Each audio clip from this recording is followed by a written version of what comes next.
대감마님, 오늘 밤은 사랑채 대신 저희 방에서 주무십시오.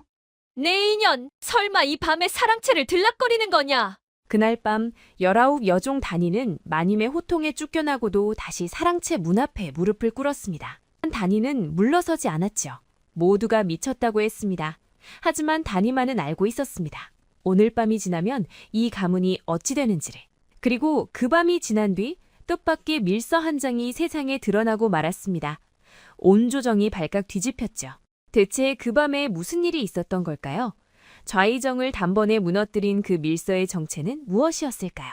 그럼 조정의 피바람이 불어오기 전 한양 땅에 기묘한 정적이 감돌던 그 시절의 이야기부터 시작하겠습니다. 이야기 시작 전 구독과 좋아요 눌러주신 뒤 어디서 듣고 계신지 댓글로 알려주시면 그곳에 행운이 가득하길 바라겠습니다.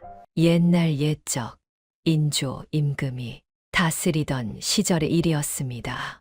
그 무렵 한양은 겉으로 보기엔 태평성대였으나 조정하는 그야말로 칼날 위를 걷는 듯한 나날이었지요. 서인이니 남인이니 하는 붕당의 싸움은 날이 갈수록 거세졌고 어제의 동지가 오늘의 원수가 되는 일이 다반사였습니다. 특히나 그해 가을은 유난히 불길한 기운이 감돌았습니다. 한양 도성 곳곳에서 까마귀 떼가 날아올라 하늘을 시커멓게 뒤덮었고 사람들은 고개를 들어 하늘을 올려다보며 저마다 혀를 찼지요. 저것 봐라. 까마귀가 저리 울어대니 필시 큰일이 날게야.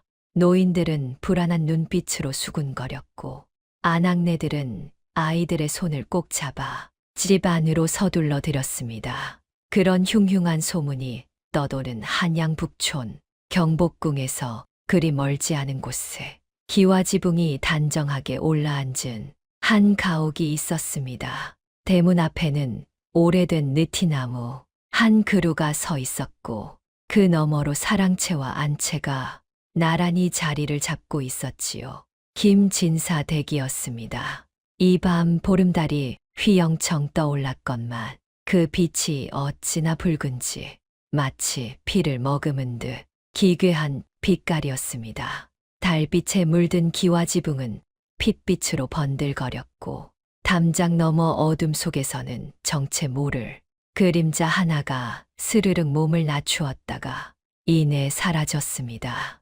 아무도 눈치채지 못한 그 한순간 김진사 댁의 운명은 이미 기울기 시작하고 있었지요.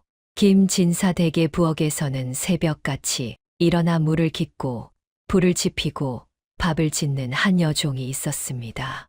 이름은 단이. 올해 나이 19, 8살 되던 해에 굶주린 아비의 손에 이끌려 이 댁에 팔려온 아이였지요.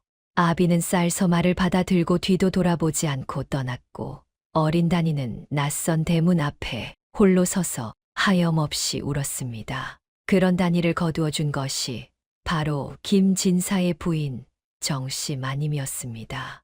울지 마라. 이제부터 여기가 내 집이다. 마님은 코를 훌쩍이는 단이의 등을 토닥이며 따뜻한 미음 한 그릇을 손수 떠주었지요. 그날의 온기를 단이는 11해가 지난 지금까지도 가슴 깊이 간직하고 있었습니다. 세월이 흘러다니는 제법 쓸모있는 여종으로 자라났습니다. 수수한 무명 치마 저고리 차림의 화려한 구석이라곤 없었으나 유독 맑고 영롱한 눈빛만은 사람의 시선을 붙잡아 두었지요. 하지만 다니의 진짜 재주는 눈빛이 아니라 머리에 있었습니다. 글을 따로 배운 적이 없건만 마님이 읽는 책을 곁에서 귀동냥하여 천자문을 깨우쳤고 사랑채에서 오가는 손님들의 이야기를 주워들어 세상 돌아가는 형편도 꿰뚫고 있었습니다. 집안의 쌀독이 언제 비는지, 장독대의 된장이 얼마나 남았는지, 심지어 마님의 기침 소리만 들어도 어떤 약재를 다려야 하는지를 귀신같이 알아맞혔지요. 저 아이는 종으로 태어난 게 아까울 정도로구나. 김진사가 가끔 혼잣말처럼 내뱉곤 했지만 단이는 그저 고개를 숙이고 제 할 일을 묵묵히 할 뿐이었습니다. 신분이 어찌 되었건 이 댁이 단이에게는 세상에서 유일한 보금자리였으니까요. 그런 김진사는 어떤 사람이었을까요? 본관은 안동, 자는 중원이라 하였고 성균관에서 수학한 뒤 과거에 급제하여 사헌부 감찰을 지낸 선비였습니다. 학문이 깊고 성품이 고다 주위의 칭송이 자자하였으나 바로 그 고든 성품이 화근이었지요. 김진사는 조정에서 불의를 보면 입을 다물지 못하는 사람이었습니다. 윗사람의 비리를 탄핵하는 상소를 올리기를 밥 먹듯 하였고 그 칼끝은 때로 당대의 권세가들을 향하기도 하였지요. 김중원, 그 자의 혀를 그냥 두었다간 우리 모두 목이 달아나겠소. 조정의 실세인 좌의정 윤대감은 이를 갈며 측근들에게 으르렁거렸습니다. 김진사가 최근 올린 상소 한 통이 윤대감의 비자금 문제를 정면으로 겨냥하였기 때문이었지요. 상소는 임금의 눈에 들었고 윤대감은 궁지에 몰렸습니다. 하지만 김진사는 자신이 얼마나 위험한 호랑이 꼬리를 밟았는지 알지 못했습니다. 아니, 알면서도 개의치 않았다는 편이 맞겠지요. 집에 돌아오면 인자한 부인 정씨 마님과 올해 5살이 된 어린 아들 도윤이가 반겨주었고 김진사는 그것만으로 충분히 행복한 사람이었습니다. 여보, 오늘도 조정에서 누군가와 부딪히신 거지요? 정씨 마님이 걱정스러운 눈으로 물으면 김진사는 허허 웃으며 대답하곤 했습니다. 부인 선비가 옳은 말을 못하면 그게 어찌 선비겠소. 걱정 마시오. 그 말에 마님은 한숨을 삼켰고 다니는 부엌에서 그 대화를 들으며 가만히 입술을 깨물었습니다. 다니는 알고 있었습니다. 요즘 들어대 주변을 서성이는 낯선 사내들이 부쩍 늘었다는 것을 말이지요. 그러던 어느 날이었습니다. 아침 일찍 장독대에 물을 뿌리러 나간 다니의 발걸음이 뚝 멈추었습니다. 장독대의 항아리들 위치가 달라져 있었던 것이지요. 다니는 눈을 가늘게 떴습니다.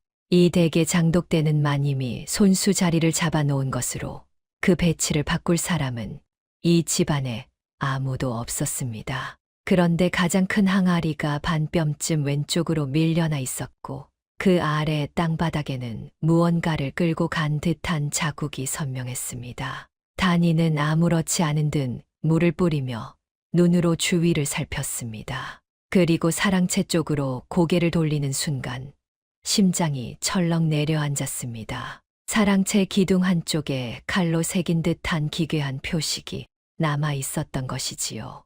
가로 한 줄, 세로 2줄, 마치 글자 같기도 하고 어떤 암호 같기도 한 표식이었습니다.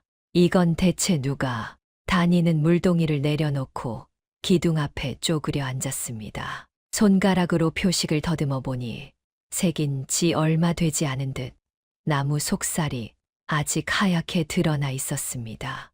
어젯밤 혹은 그 전날 밤에 누군가가 이 댁에 침입하여 표식을 남기고 간 것이었습니다. 등골이 서늘해졌습니다. 다니는 어릴 적 아비에게서 들은 이야기 하나를 떠올렸습니다. 도적패들은 목표로 삼은 집에 미리 표식을 남겨 식솔의 수, 방의 구조, 침입 경로를 동료들에게 알린다고 하였지요. 그렇다면 이 표식은 단순한 도적의 짓이 아니라 누군가가 김진사 댁을 노리고 있다는 뜻이었습니다. 다니는 벌떡 일어나 주위를 둘러보았습니다. 아직 해가 뜨기 전이라 고요한 새벽 공기만이 감돌 뿐 수상한 인기척은 느껴지지 않았습니다. 하지만 다니의 가슴은 쿵쿵 요란하게 뛰고 있었지요. 날있게 알려야 하나. 다니는 잠시 망설였습니다. 하지만 이내 고개를 저었습니다. 확실한 증거도 없이 주인을 놀라게 할 수는 없는 노릇이었지요. 게다가 종의 말을 누가 고지곳대로 믿어주겠습니까?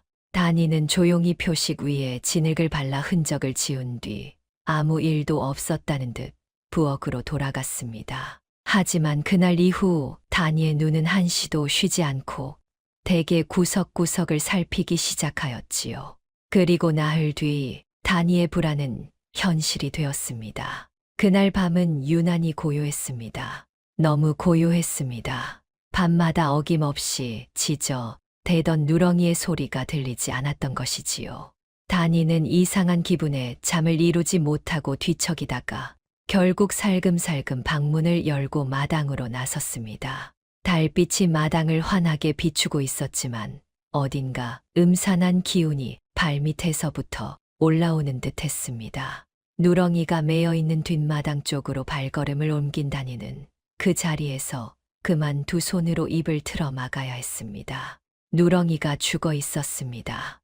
목에 붉은 자국 하나 없이 마치 잠든 것처럼 고요히 쓰러져 있었지요. 하지만 입가에 묻어있는 거무스름한 것은 틀림없이 독이었습니다. 누군가가 독을 먹여 개를 죽인 것이었습니다. 다니의 손이 떨렸습니다. 시선을 돌려 담벼락 아래를 살피니 선명한 발자국 여러 개가 찍혀 있었습니다. 하나도 아니고 둘도 아닌 적어도 서너 명은 되어 보이는 발자국이 담을 넘어 안으로 들어온 흔적이었지요. 다니는 확신했습니다. 오늘 밤이 바로 그날이라는 것을. 가슴이 터질 듯 뛰었지만 다니는 이를 악물고 마음을 다잡았습니다. 지금 소리를 질러 댁을 깨우면 자객들이 즉시 들이닥칠 것이었습니다. 그렇다고 가만히 손 놓고 있을 수도 없는 노릇이었지요. 이 순간 다니의 머릿속에서 하나의 계책이 번개처럼 스쳤습니다. 위험한 도박이었습니다. 자칫하면 자신이 먼저 목숨을 잃을 수도 있는 일이었지요. 하지만 이 댁이 아니면 갈 곳 없는 다니에게 이 집의 사람들은 곧 세상의 전부였습니다. 다니는 죽은 누렁이를 한번 쓰다듬어 준 뒤 조용히 몸을 일으켰습니다. 그리고 어둠 속으로 발걸음을 옮기며 나직이 중얼거렸지요. 나리, 오늘 밤은 반드시 제가 지켜드리겠습니다. 떨리는 목소리였지만 그 안에 담긴 결기만큼은 조선 팔도 어느 장수 못지않게 단단했습니다. 다니는 어둠 속에서 빠르게 머리를 굴렸습니다. 자객들은 이미 담을 넘었습니다. 누렁이를 도구로 잠재운 것은 소리 없이 일을 끝내겠다는 뜻이었지요. 그렇다면 아직 안으로 들이닥치지 않은 것은 때를 기다리고 있다는 뜻이었습니다. 사랑채를 노리고 있다. 김진사는 매일 밤 사랑채에서 책을 읽다가 잠이 드는 버릇이 있었습니다. 자객들이 그 사실을 알고 있다면 김진사가 깊이 잠든 삼경 무렵을 노릴 것이었지요. 다니는 고개를 들어 하늘을 올려다보았습니다. 달이 중천을 막 지나고 있었으니 삼경까지는 아직 한 시진 남짓 남아 있었습니다.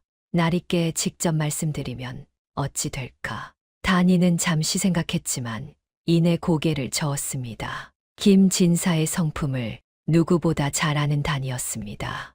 고든 성품의 김진사는 자객이 왔다는 말을 들으면 필시 칼을 들고 나서려 할 것이었지요.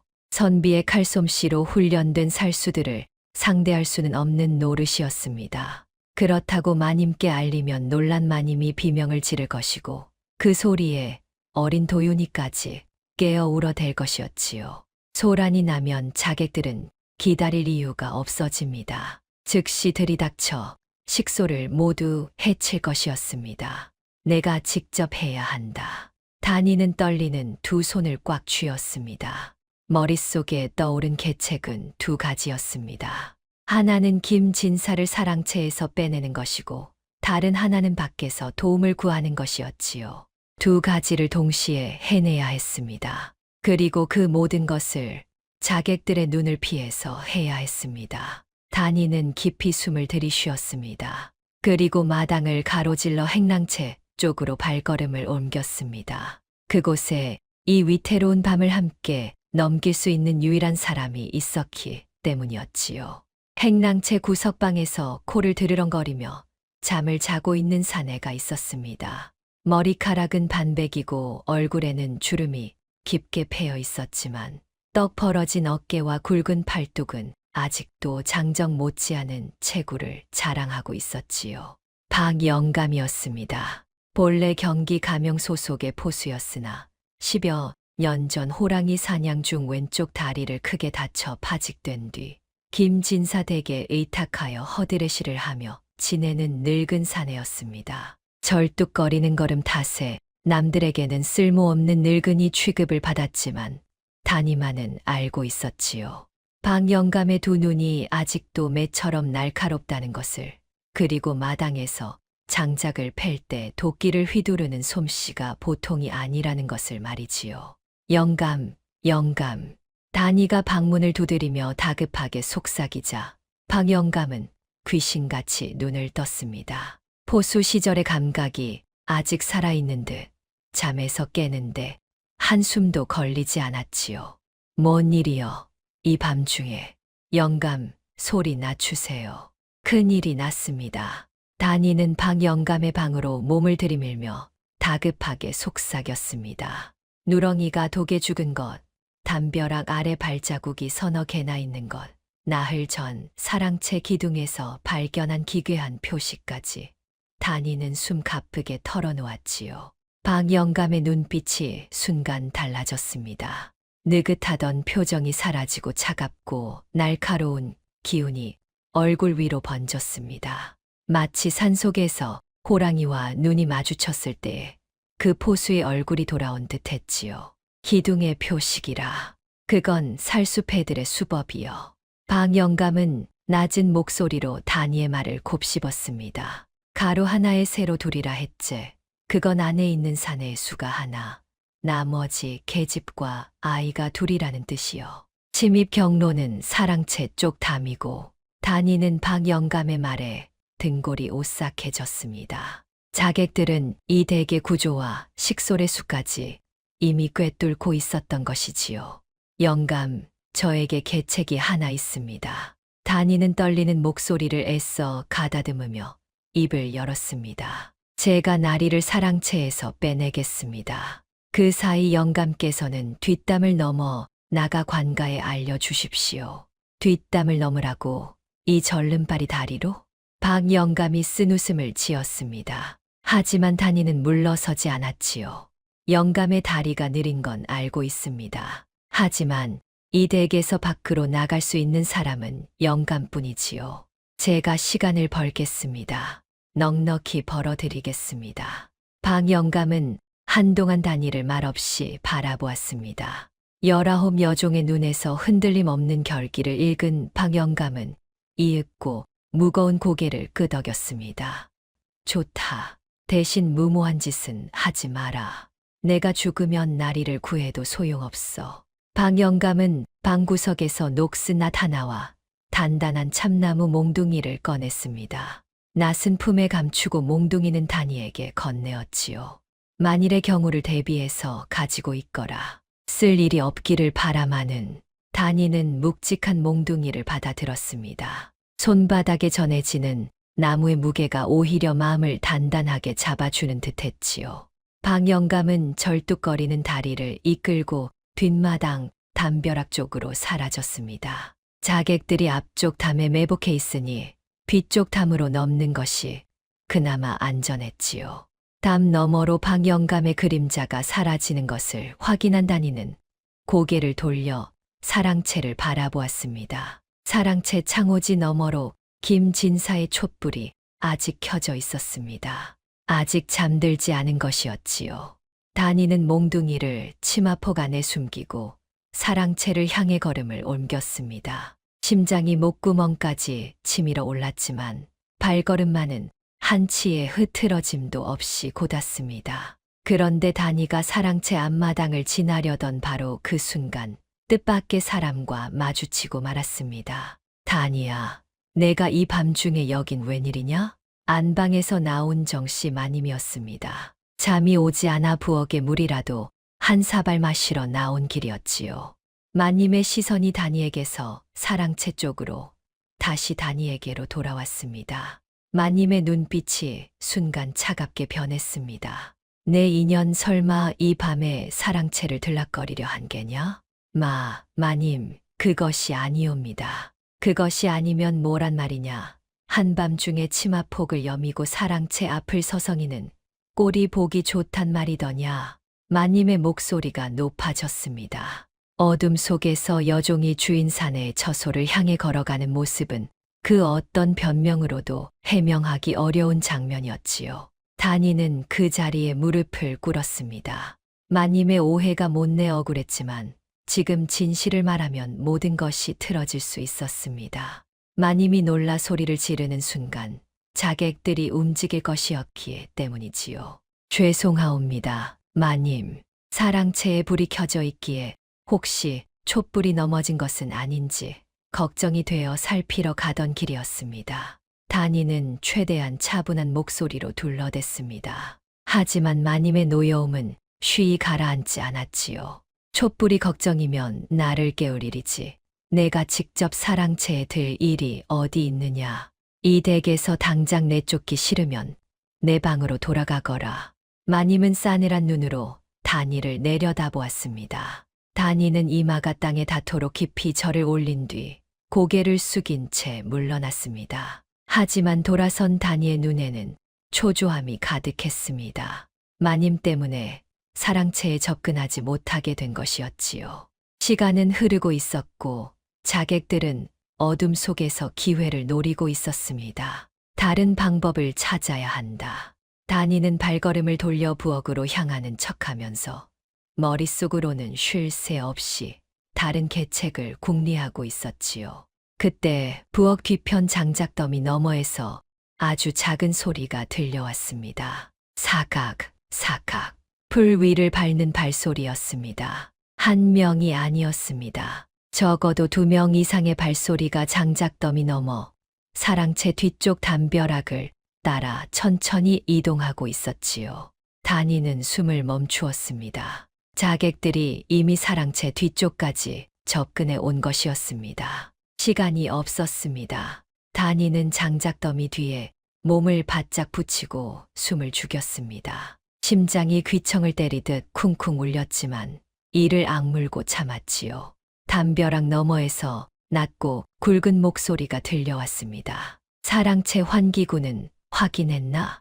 예, 형님. 지붕 아래 환기구가 2곳이옵니다. 하나는 서쪽, 하나는 동쪽. 서쪽 것이 더 크니 그쪽으로 도견을 피우면 안에 있는 자가 인기척도 못하고 쓰러질 것이옵니다. 좋다. 놈이 잠든 것을 확인하면 앞문을 부수고 들어간다. 숨이 남아있으면 목을 베고 안채에서 처자식도 처리해라. 산 입은 남기지 않는다. 단이는 2 손으로 입을 틀어 막았습니다. 온몸이 얼음장처럼 굳어버렸지요. 그들은 김진사만 노리는 것이 아니었습니다. 마님과 어린 도윤이까지 집안의 모든 식소를 몰살시킬 작정이었던 것이지요. 그런데 형님 종년은 어찌합니까? 종년이고 뭐고 눈에 보이는 것은 다 베어라. 죽은 놈은 말이 없는 법이니 자객들의 목소리에는 한치의 망설임도 없었습니다. 이들은 사람 목숨을 파리 목숨처럼 여기는 자들이었지요. 단이의 눈에서 눈물이 한 줄기 흘러내렸습니다. 두려움 때문이 아니었습니다. 분노 때문이었지요. 아무 죄도 없는 5살 어린아이까지 해치겠다는 말에 단이의 속이 부글부글 끓어올랐습니다. 하지만 단이는 울음을 삼키고 귀를 더 세웠습니다. 지금은 분노할 때가 아니었습니다. 한 글자라도 더 들어야 했지요. 도견은 얼마나 준비했나? 서근이면 넉넉하옵니다. 환기구에 불을 붙여 넣으면 반시진이면 안에 있는 자는 꼼짝없이 의식을 잃을 것이옵니다. 좋다. 그리고 막동아, 너는 곡간 뒤편에 엎드려 있거라. 거기서 앞마당이 훤히 내려다 보이니 혹여 누가 빠져나오면 그 자리에서 처리해라. 알겠사옵니다, 형님. 나머지는 삼경이 되면 움직인다. 그때까지 각자 위치를 지켜라. 발소리가 멀어졌습니다. 자객들이 각자의 매복 위치로 흩어진 것이었지요. 단이는 장작더미 뒤에서 천천히 몸을 일으켰습니다. 온몸이 사시나무처럼 떨리고 있었지만 머릿속은 오히려 차갑게 가라앉아 있었습니다. 환기구로 도견을 피운다. 삼경에 움직인다. 앞문을 부수고 들어간다. 그리고 곡간 뒤편에 한 놈이 매복하여 앞마당을 감시한다. 자객들의 계획을 모두 들은 것이지요. 이제 단이에게는 그 계획을 뒤집을 한 가지 방법이 필요했습니다. 그런데 곡간 뒤편이라는 말이 다니의 머리를 세차게 때렸습니다. 작년 장마 때 발견한 은신처에는 입구가 두 곳 있었지요. 하나는 자신의 방 바닥, 다른 하나는 곡간 안쪽 바닥이었습니다. 곡간 뒤에 자객이 엎드려 있다면 곡간 문을 여는 순간 들키는 것이었습니다. 곡간은 안 된다. 은신처로 들어가려면 내 방 바닥밖에 길이 없다. 다니는 치마폭에 숨겨 둔 몽둥이를 꼭 쥐었습니다. 어떻게든 3경 전에 김진사를 사랑채에서 빼내어 자신의 방으로 모셔야 했습니다. 마님의 노여움을 사더라도 자신의 목숨이 위태로워지더라도 반드시 해내야 하는 일이었지요. 다니는 부엌 쪽이 아닌 사랑채를 향해 발걸음을 돌렸습니다. 이번에는 물러서지 않을 작정이었습니다. 사랑채 앞에 다다른 다니는 잠시 걸음을 멈추고 깊이 숨을 들이쉬었습니다. 마님에게 들키면 이 댁에서 쫓겨날 것이었습니다. 하지만 지금 이 순간 쫓겨나는 것쯤은 아무것도 아니었지요. 이 안에서 책을 읽고 있을 김진사가 삼경이 되어 잠이 들면 그때는 정녕 돌이킬 수 없는 일이 벌어질 것이었습니다. 다니는 사랑채 문 앞에 무릎을 꿇었습니다. 날이 다니가 아래옵니다. 안에서 잠시 정적이 흐른 뒤 김진사의 목소리가 들려왔습니다. 다니냐? 이 밤중에 무슨 일이냐? 날이 죄송하오나 꼭 드릴 말씀이 있사옵니다. 문을 열어주시옵소서. 잠시 뒤 문이 열렸습니다. 촛불을 앞에 두고 책을 읽고 있던 김진사가 의아한 표정으로 다니를 내려다보았지요. 이 밤에 종이 주인의 사랑채를 찾는 것은 예에 어긋나는 일인 줄 알 텐데 대체 무슨 일이기에 이러느냐. 다니는 고개를 깊이 숙인 채 입을 열었습니다. 목소리가 떨렸지만 한마디 한마디에 힘을 실었지요. 날이 오늘 밤은 사랑채 대신 저희 방에서 주무십시오. 순간 사랑채 안의 공기가 얼어붙었습니다. 김진사의 눈이 크게 떠졌습니다. 책장을 넘기던 손이 멈추었고 촛불 아래 비친 김진사의 얼굴에 당혹과 불쾌가 동시에 스쳤지요. 뭐라 하였느냐? 날이 제 말을 끝까지 들어 주시옵소서. 다니는 무릎을 꿇은 채 고개를 들어 김진사의 눈을 똑바로 바라보았습니다. 오늘 밤 이 사랑채에서 주무시면 안 됩니다. 자세한 사정은 말씀드리기 어려우나 다니의 목숨을 걸고 아뢰옵니다. 나리의 목숨이 위태롭습니다. 김진사의 표정이 달라졌습니다. 당혹이 거치고 그 자리를 날카로운 경계심이 채웠지요. 목숨이 위태롭다니 대체 무슨 뜻이냐? 똑바로 말해 보아라. 날이 이 댁에 자객이 들었습니다. 다니는 나지막하지만 분명한 목소리로 말했습니다. 누렁이가 독에 죽은 것, 담벼락의 발자국, 환기구로 도견을 피워 넣으려는 자객들의 계획까지 다니는 빠짐없이 전했지요. 김진사의 얼굴이 하얗게 질렸습니다. 그것이 사실이냐? 제가 감히 나리 앞에서 거짓을 아뢰겠습니까? 3경 전에 이 사랑채를 벗어나셔야 합니다. 제 방은 곡간 옆에 붙어 있어 자객들의 눈에 띄지 않는 곳이옵니다. 나리와 마님, 도윤 도련님을 제 방으로 모시겠습니다. 김진사는 한동안 말이 없었습니다. 촛불이 바람에 흔들리며 김진사의 얼굴 위로 어둠과 빛이 번갈아 스쳤지요. 이윽고 김진사가 입을 열었습니다. 다니야, 나리, 내가 이것을 나에게 알리지 않고 혼자 도망칠 수도 있었을 텐데. 다니는 고개를 저었습니다. 이 댁은 다니의 집이옵니다. 집이 무너지는데 어찌 혼자 도망치겠습니까? 김진사의 눈가가 미세하게 떨렸습니다. 촛불 아래 무릎을 꿇고 앉아있는 여종의 눈빛은 그 어떤 장수의 눈빛보다도 굳세고 맑았지요. 좋다. 내 말을 믿겠다. 김진사는 자리에서 일어나며 다니를 향해 고개를 끄덕였습니다. 안채의 마님과 도윤이를 데려오너라. 최대한 소리를 내지 말고 한 가지 더 아뢰옵니다. 날이 박 영감을 이미 뒷담으로 보내어 관가에 알리도록 하였습니다. 관군이 오기 전까지 시간을 버텨야 하옵니다. 김진사의 눈이 다시 한번 크게 떠졌습니다. 이 여종은 자객의 계획을 엿들은 것도 모자라 이미 관가에 전령까지 보내놓은 것이었지요. 네, 이 아이가 대체 어디까지 준비해 놓은 것이냐. 김진사의 입가에 쓴 웃음 같기도 하고 감탄 같기도 한 미소가 스쳤습니다. 하지만 감탄에 젖어 있을 시간은 없었지요. 밖의 어둠 속에서 자객들이 삼경을 기다리고 있었으니까요. 단이는 재빨리 몸을 일으켜 안채로 향했습니다. 마님을 깨우는 것이 가장 어려운 일이 될 터였지요. 아까 사랑채 앞에서의 오해가 채 풀리지도 않았을 마님에게 이번에는 자객 이야기를 꺼내야 했으니까요. 하지만 단이는 두렵지 않았습니다. 아니, 두려웠지만 멈추지 않았습니다. 이 밤이 끝날 때까지 단이의 발걸음은 멈추지 않을 것이었지요. 단이는 사랑채를 나와 안채로 향했습니다. 가장 어려운 일이 남아 있었지요. 마님을 깨워야 했습니다. 안채 문 앞에 선 단이는 잠시 망설였습니다.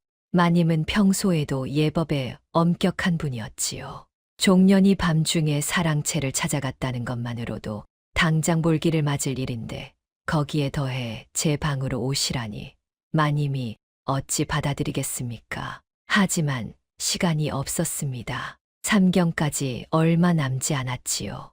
마님, 단이가 아뢰옵니다. 마님, 일어나 주시옵소서. 안에서 이불 뒤척이는 소리가 들렸습니다. 이윽고 잠결의 목소리가 흘러나왔지요. 이 밤중에 무슨 소란이냐. 마님, 급한 일이 생겼사옵니다. 문을 열어 주시옵소서. 문이 열렸습니다. 잠에서 깨어난 정씨 마님이 눈을 비비며 단이를 내려다보았지요. 그 옆에서 도윤이가 이불을 끌어안은 채 새근새근 자고 있었습니다. 대체 무슨 일이기에 한밤에 안채까지 찾아온 것이냐. 마님, 날이 깨서 부르셨사옵니다. 도련님을 안고 종년을 따라와 주시옵소서. 마님의 눈이 가늘어졌습니다. 나리가 이 밤에 대체 무슨 일인데 그러시느냐. 단이는 잠시 입술을 깨물었습니다. 여기서 자객 이야기를 꺼내면 마님이 놀라 소리를 지를 수도 있었지요. 자객이 담장 밖에 있는 마당에 큰 소리는 곧 죽음이었습니다. 마님, 자세한 말씀은 나리께서 직접 하시겠다 하셨사옵니다. 부디 소리를 내지 마시고 종년을 따라와 주시옵소서. 도련님도 깨우지 마시고 아는 채로 오시옵소서. 마님의 얼굴에 불안이 스쳤습니다. 단이의 표정이 너무도 비장했기 때문이었지요. 평소의 단이라면 이렇게까지 다급한 모습을 보이지 않았을 것이었습니다. 마님은 묻고 싶은 것이 산더미였지만 단이의 눈빛에서 심상치 않은 기운을 읽고 고개를 끄덕였습니다. 잠든 도윤이를 조심스럽게 안아 올린 뒤 단이의 뒤를 따랐지요. 마당을 가로지르는 동안 단이는 앞장서서 어둠 속을 더듬으며 한 발짝 한 발짝 조심스럽게 나아갔습니다. 평소 같으면 안채에서 사랑채까지 20걸음이면 닿을 길이었지만 이 밤에는 한 걸음 한 걸음이 천근처럼 무거웠지요. 사랑채 앞에서 김진사가 기다리고 있었습니다.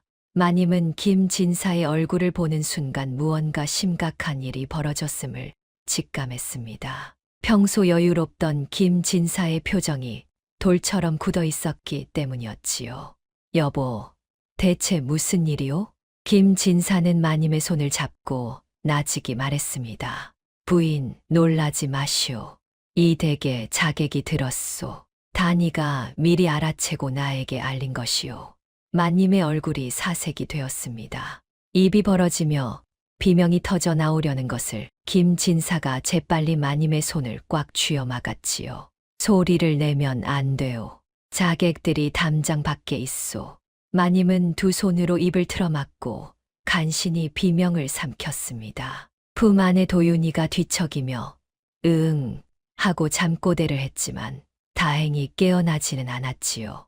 다니가 안전한 곳을 마련해 두었소. 다니의 방으로 가야 하오. 마님은 공포에 질린 눈으로 김진사와 다니를 번갈아 바라보았습니다. 그리고 떨리는 목소리로 물었지요. 어찌하여 하필 종년의 방이요? 곡간이나 헛간에 숨으면 안 되는 것이요? 다니가 나직이 대답했습니다. 마님, 곡간 뒤편에 자객한 놈이 매복하여 안마당을 감시하고 있사옵니다. 곡간이나 헛간으로 가시면 놈의 눈에 띄옵니다. 종년의 방은 부엌 뒤편 막다른 골목에 있어 놈의 시야 밖이옵니다. 그리고 종년의 방 바닥 아래에 은신처가 있사옵니다. 이 댁에서 유일하게 안전한 곳이옵니다. 마님은 더 이상 묻지 않았습니다. 종년의 방이 어쩌고 채통이 어쩌고 할 처지가 아니었지요. 아이를 더 꼭 안으며 고개를 끄덕였습니다. 다니가 앞장서서 부엌 뒤편 골목으로 식솔들을 이끌었습니다. 곡간 뒤편에 매복한 자객의 시선을 피해 가장 먼 쪽 담벼락을 따라 돌아가는 길이었지요. 평소에는 아무도 다니지 않는 좁은 틈새였지만 지금은 그 좁음이 오히려 은신이 되었습니다. 네 사람의 발소리가 밤 공기 속에 스며들듯 조용히 흘렀습니다. 아무도 말이 없었지요. 오직 거친 숨소리만이 어둠 속에서 기미하게 새어나왔습니다. 마침내 다니의 방 앞에 도착했습니다. 다니는 문을 열며 식솔들을 안으로 들였지요. 이제 남은 것은 하나였습니다. 사랑채에 가짜 인형을 만들어 놓고 이 방 바닥 아래 은신처로 식솔들을 숨기는 것이었습니다. 다니는 먼저 사랑채로 달려갔습니다. 이불을 뭉치고 볏짚을 끌어다가 사람의 형상을 만들었지요. 김진사의 갓을 씌우고 이불을 덮어 마치 잠든 사람처럼 보이게 꾸몄습니다. 그 옆에 마님과 도윤이의 형상도 나란히 만들어 놓았지요. 촛불을 일부러 낮게 켜두어 실루엣만 비치게 한 뒤 다니의 방은 부엌 뒤편에 붙어 있는 좁은 골방이었습니다. 종년에게 주어지는 방이란 게 의뢰 그렇듯 어른 하나가 겨우 누울 만한 공간에 낡은 이불 한 채가 전부였지요. 이리 오십시오. 다니는 방 한쪽 구석에 쌓아놓은 곡식 자루들을 치웠습니다. 그 아래 바닥에 나무 판자 하나가 다른 것들보다 유독 색이 발해 있었지요. 다니가 손가락을 틈새에 끼워 힘을 주자 판자가 들렸고 그 아래로 사람 하나가 겨우 들어갈 만한 어두운 공간이 드러났습니다. 이것은 대체 김진사가 놀란 눈으로 내려다보았습니다. 이 댁이 지어지기 전 병자호란 때 만들어진 은신처라 하옵니다. 종년이 작년 장마 때 마루 밑에 물이 차는 것을 살피다가 우연히 발견하였사옵니다. 다니는 그때 이 비밀을 아무에게도 말하지 않았습니다. 언젠가 쓸 날이 올지 모른다는 직감 때문이었지요.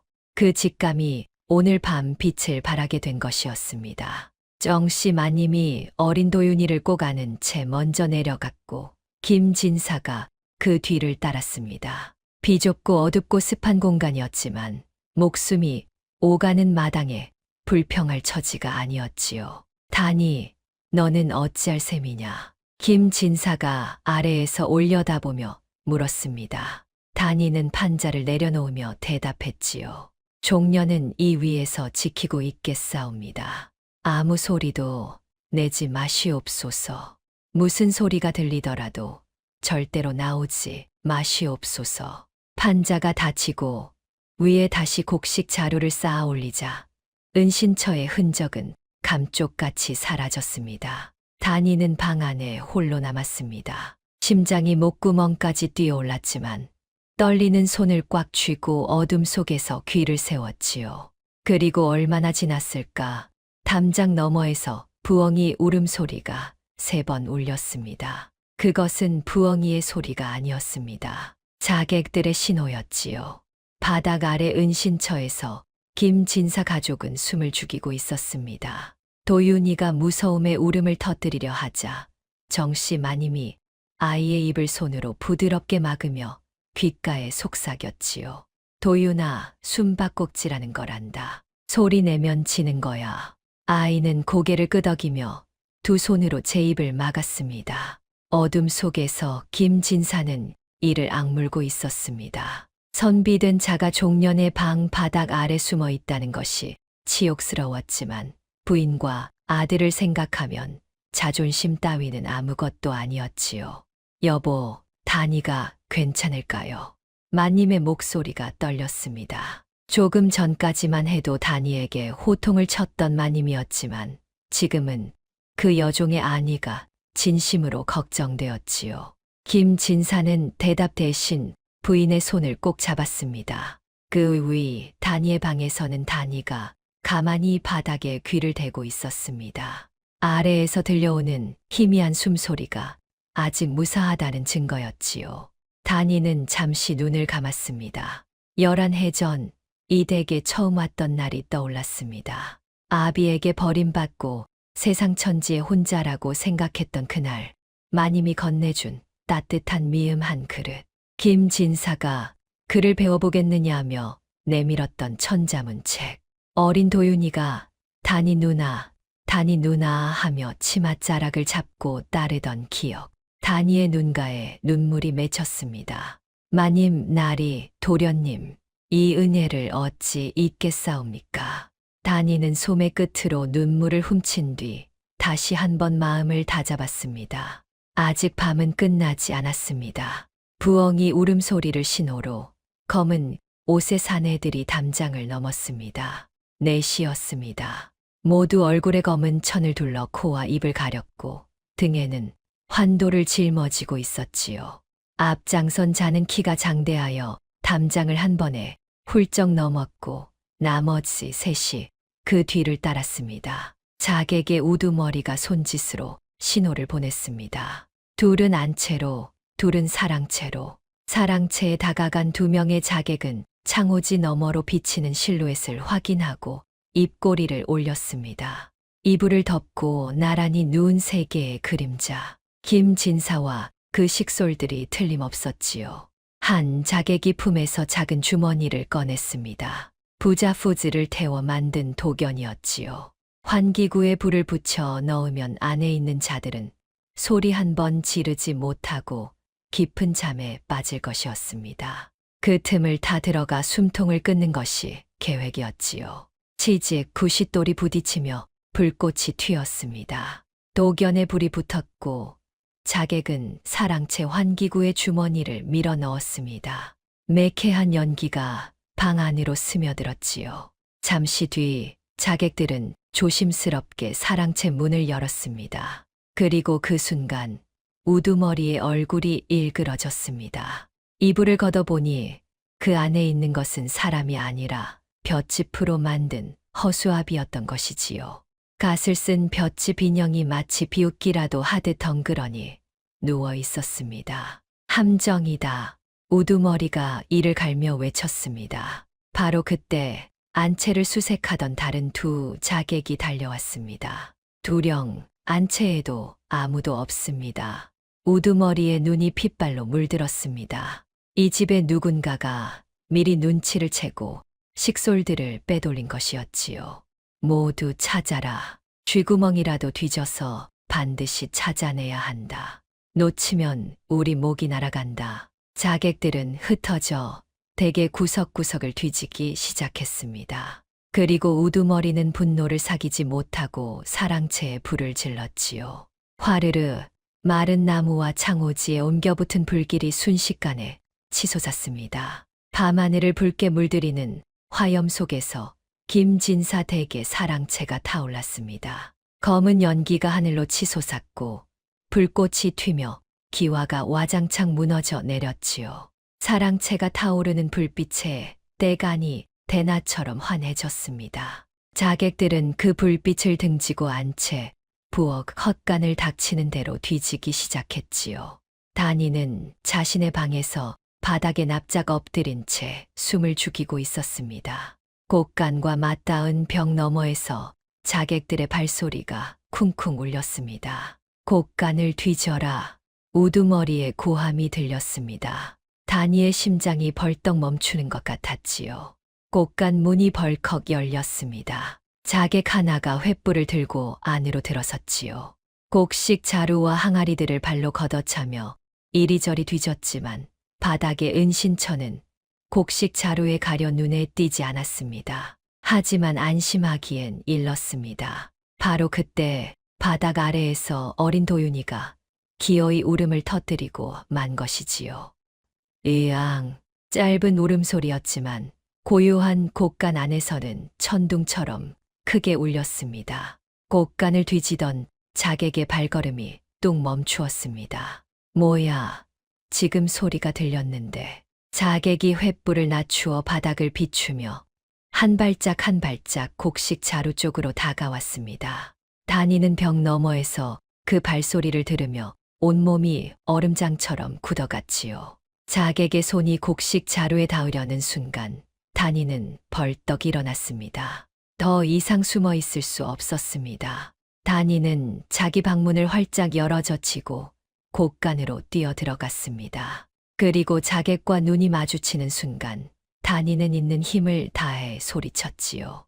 아이고, 도둑이야. 자객이 다니를 향해 칼을 뽑아 들었습니다. 다니는 몸을 비틀어 칼날을 피하며 곡간 밖으로 뛰쳐나갔지요. 자객이 뒤를 쫓았습니다. 마당으로 나온 다니는 타오르는 사랑채의 불빛 아래에서 우두머리와 마주쳤습니다. 3명의 자객이 다니를 에워쌌지요. 내 년이 식솔들을 숨긴 것이냐. 우두머리가 칼끝을 다니의 목에 들이대며 물었습니다. 다니는 떨리는 다리를 간신히 부여잡고 서서 자객의 눈을 똑바로 마주보았지요. 보물이 어딘지 알려드리지요. 저를 따라오시오. 다니는 돌아서서 뒷문 쪽으로 달리기 시작했습니다. 자객들의 관심을 곡간에서 떼어놓아야 했습니다. 무슨 수를 쓰더라도 말이지요. 다니는 뒷문을 박차고 나가 어둠 속으로 내달렸습니다. 맨발이었습니다. 날카로운 돌과 나뭇가지가 발바닥을 찔렀지만 아픔을 느낄 겨를이 없었지요. 전연을 놓치지 마라. 자객 셋이 다니를 뒤쫓았습니다. 우두머리만이 대게 남아 나머지를 수색했지요. 다니는 뒷산 쪽 오솔길로 방향을 잡았습니다. 낮에 미리 살펴두었던 길이었지요. 이 길의 끝에 박영감이 매복하고 있을 터였습니다. 하지만 다니는 알지 못했습니다. 박영감이 오지 않았다는 것을. 낮에 다니가 은밀히 부탁을 전했을 때 박영감은 고개를 끄덕였었지요. 그러나 해질녘 댁 주변을 서성이던 자객 하나가 박영감을 발견하고 뒷골목에서 기절시켜 버린 것이었습니다. 다니가 숲 어귀에 도착했을 때 그곳엔 아무도 없었습니다. 박영감, 박영감. 다니는 다급하게 외쳤지만 돌아오는 것은 바람 소리뿐이었지요. 뒤에서는 자객들의 발소리가 점점 가까워지고 있었습니다. 다니의 얼굴에서 핏기가 빠져나갔습니다. 유일한 조력자마저 사라진 것이었지요. 하지만 주저앉을 수는 없었습니다. 곡간 아래에 숨어있는 세 사람의 얼굴이 떠올랐기 때문이었습니다. 다니는 이를 악물고 다시 달렸습니다. 방향을 바꾸어 마을 쪽으로 향했지요.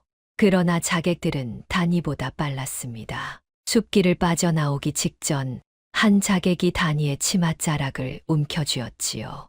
다니는 비명을 삼키며 몸을 비틀었지만 치마가 찢어지는 소리와 함께 땅바닥에 나동그라졌습니다. 인연, 어디서 헛짓거리야. 자객이 칼을 치켜들었습니다. 달빛의 번뜩이는 칼날이 다니의 눈앞에서 빛났지요. 바로 그 순간이었습니다. 거기 섰거라.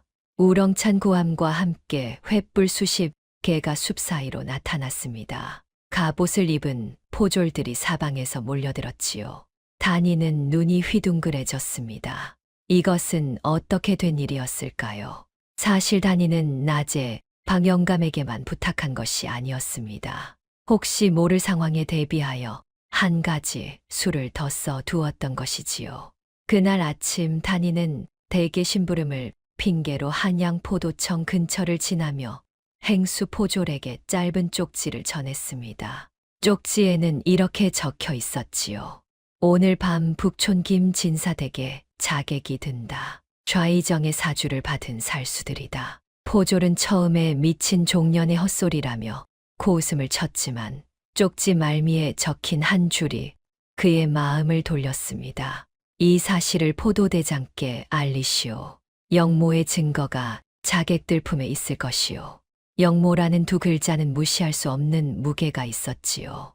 만에 하나 사실이라면 이를 묵인한 자도 연좌될 터였습니다. 포도대장은 만일에 대비하여 포졸들을 북촌으로 보냈고 김진사 댁에서 치솟는 화염을 보고 전력으로 달려온 것이었습니다. 포졸들이 자객 셋을 순식간에 제압했습니다. 칼을 빼앗기고 땅에 엎어진 자객들은 개처럼 끌려갔지요. 하지만 아직 한 명이 남아 있었습니다. 댁에 남았던 우두머리였지요. 단이는 피투성이가 된 맨발로 벌떡 일어났습니다. 아직 한 놈이 댁 안에 있사옵니다. 나리와 마님, 도련님이 위험합니다. 포졸들이 댁을 향해 달렸고 단이도 그 뒤를 쫓았습니다. 김진사 댁에 도착했을 때 타다 남은 사랑채에서 연기가 피어오르고 있었습니다. 그리고 곡간 앞에 우두머리가 서 있었지요. 곡식 자루를 치우고 바닥에 판자를 발견한 것이었습니다. 여기 있었군. 우두머리가 판자에 손을 대는 순간 안에서 김진사의 우렁찬 외침이 터져 나왔습니다. 물러서지 못할까. 판자가 안에서 벌컥 열리며 김진사가 곡간 안에 있던 낫을 들고 뛰어올랐습니다. 단이가 미리 곡간에 숨겨두었던 낫이었지요. 김진사의 낫이 허공을 가르며 우두머리의 손목을 내리쳤고 자객은 비명을 지르며 칼을 떨어뜨렸습니다. 뒤이어 달려든 포졸들이 우두머리를 땅에 눌러 포박했습니다. 모든 것이 끝난 순간이었습니다. 단이는 그 자리에 털썩 주저앉았습니다. 두 다리에 힘이 풀렸고 그제야 밀려오는 통증에 온몸이 부들부들 떨렸지요. 하지만 단이의 입가에는 희미한 미소가 번지고 있었습니다. 살았습니다. 모두 살았습니다. 포졸들이 포박한 자객들의 품을 뒤지자 우두머리의 허리춤에서 작은 밀서 한 통이 나왔습니다. 밀서에는 좌의정 윤대감의 인장이 찍혀 있었고 그 내용은 소름이 돋을 만큼 참혹했지요. 김중원과 그 일가를 남김없이 처단하되 흔적을 남기지 마라. 화재로 위장하여 사고사로 처리할 것. 포도대장은 밀서를 읽고 얼굴이 사색이 되었습니다. 이것은 단순한 암살이 아니라 조정 대신이 사주한 영모나 다름없는 범죄였지요. 날이 밝자마자 밀서는 임금의 어전에 올려졌습니다. 조정이 발칵 뒤집혔지요. 윤대감은 처음에 발뺌을 하려 했습니다. 그것은 위조된 것이다. 나를 모함하려는 자들의 간계다. 발악했지만 잡힌 자객들이 줄줄이 자백하기 시작하자 더 이상 빠져나갈 구멍이 없었지요. 좌의정의 밀명을 받아 김진사 댁의 구조를 사전에 답사하였사옵니다. 담장의 표식은 제가 새긴 것이었고 개를 독살한 것도 제가 한 짓이옵니다. 자객 우두머리의 자백에 어전이 술렁였습니다. 임금은 진노하였지요. 감히 조정의 대신이란 자가 충직한 선비의 일가를 몰살하려 하다니 이것이 어찌 신하된 자의 도리란 말이냐. 윤대감은 그 자리에서 관직을 박탈당하고 의금부로 끌려갔습니다. 그의 측근들도 줄줄이 잡혀 들어갔지요. 한편 김진사는 오히려 임금의 신임을 얻게 되었습니다. 생사의 고비를 넘기고도 의연한 모습에 임금은 깊이 감탄하여 김진사를 사헌부 장령으로 승진시켰지요. 하지만 김진사는 어전에서 벼슬 이야기보다 먼저 한 사람의 이름을 꺼냈습니다. 전하, 신의 일가를 살린 것은 신이 아니라 신의 댁 여종 다니옵니다. 이 아이가 아니었다면 신의 가문은 이미 제가 되어 흩어졌을 것이옵니다. 임금이 호기심 어린 눈으로 물었습니다. 여종이라 하였느냐? 그 아이의 이야기를 들려보아라. 김진사는 그날 밤 있었던 일을 낱낱이 아뢰었습니다. 표식을 발견하고도 침착하게 대처한 것, 볏짚 인형으로 자객을 속인 것, 은신처를 마련한 것, 몸을 미끼로 던져 시간을 번 것, 그리고 포도청에 미리 밀서를 전한 것까지 어전에 있던 신하들이 모두 탄복하였습니다. 종의 몸으로 그런 지략을 발휘하다니 참으로 기특한 아이로다. 임금이 고개를 끄덕이며 말했지요. 임금의 명이 내려졌습니다. 김진사댁 여종 단위의 충의를 가상히 여겨 면천을 허하노라. 아울러 은 열냥을 하사하여 그 공을 치하하노라. 면천, 노비의 신분에서 풀려나 양인이 되는 것이었습니다. 종으로 태어나 종으로 죽는 것이 당연하던 시절, 면천이란 하늘이 무너져도 일어나기 어려운 일이었지요. 소식을 전해 들은 단이는 믿을 수가 없었습니다. 두 다리에 힘이 풀려 주저앉은 채 한참을 멍하니 앉아 있었지요. 단이야, 정씨 마님이 다가와 단이의 손을 잡았습니다. 며칠 전 호통을 치던 그 손이 지금은 한없이 다정했지요. 내가 아니었으면 우리 가족은 모두 죽었을 게다. 이 은혜를 어찌 갚아야 할지 모르겠구나. 마님의 눈에서 눈물이 흘렀습니다. 김진사가 다가와 단이에게 말했지요. 단이, 너는 이제 종이 아니다. 이 댁을 떠나 내가 원하는 삶을 살아도 좋다. 하지만 부인과 내가 바라건대 내가 우리 곁에 남아준다면 우리 가문의 식솔로서 대우하겠다. 이후로는 주종의 연이 아니라 은인에 대한 예로서 너를 대하겠노라.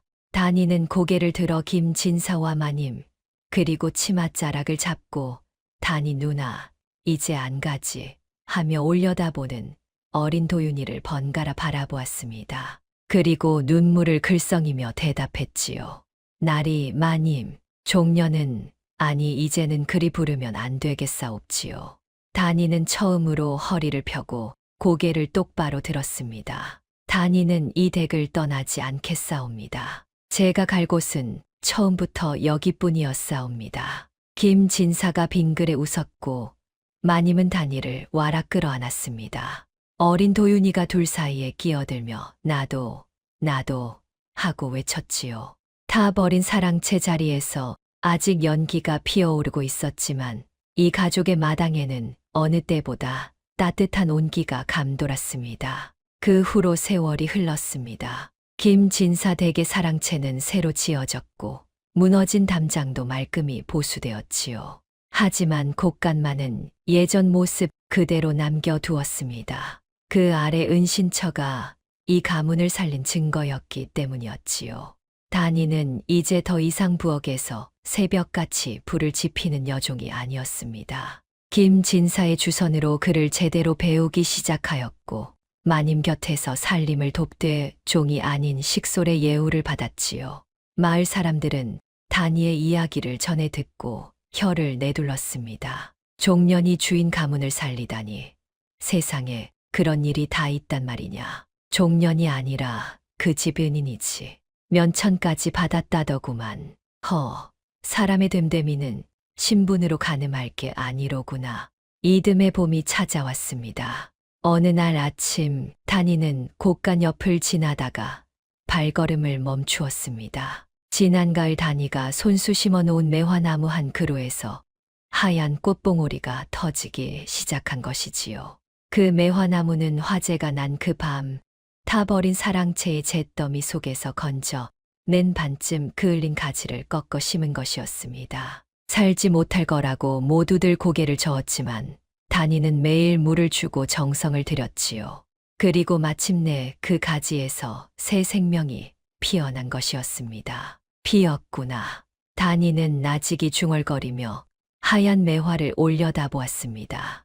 꽃잎 사이로 아침 햇살이 부서져 내렸고 차가운 봄바람에도 꿋꿋이 피어있는 매화의 모습이 마치 지난날의 자신을 닮은 것 같았지요. 단이야, 뭘 그리 보고 있느냐. 뒤에서 정씨 마님의 목소리가 들렸습니다.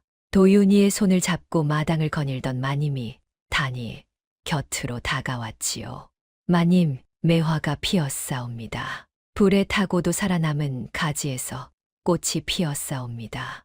마님은 매화를 바라보며 고요히 미소 지었습니다. 그래, 불에 타고도 살아남은 것은 매화만이 아니지 않느냐. 단이도 마님도 그 말의 뜻을 알고 있었습니다. 두 사람은 아무 말 없이 나란히 서서 매화를 바라보았지요. 그때 도윤이가 단이의 손을 잡아 끌며 말했습니다. 단이 누나, 꽃 예쁘다. 나도 볼래. 단이는 웃으며 도윤이를 번쩍 안아 올렸습니다. 아이의 눈높이에서 매화가 더 가까이 보였지요. 도련님, 이 꽃의 이름이 무엇인 줄 아시옵니까? 매화, 맞사옵니다. 매화는 겨울 추위를 이겨내고 가장 먼저 피는 꽃이옵니다. 아무리 세상이 차갑고 혹독해도 끝내 꽃을 피우는 것이지요. 도윤이는 고개를 끄덕이며 매화 가지를 조심스럽게 만졌습니다. 옛말에 이르기를 신부는 하늘이 정하나 사람의 됨됨이는 스스로 짓는 것이라 하였습니다.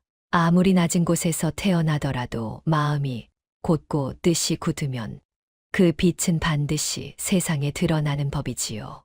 단이는 종의 몸으로 태어났으나 그 충심과 지혜로 한 가문을 살렸고 마침내 스스로의 힘으로 새로운 삶을 열었습니다. 불에 그을린 매화 가지에서도 꽃이 피듯 사람의 진정한 가치는 타고난 신분이 아니라 위기 앞에서 어떤 선택을 하느냐에 달려 있다는 것을 이 이야기는 말해주고 있지요.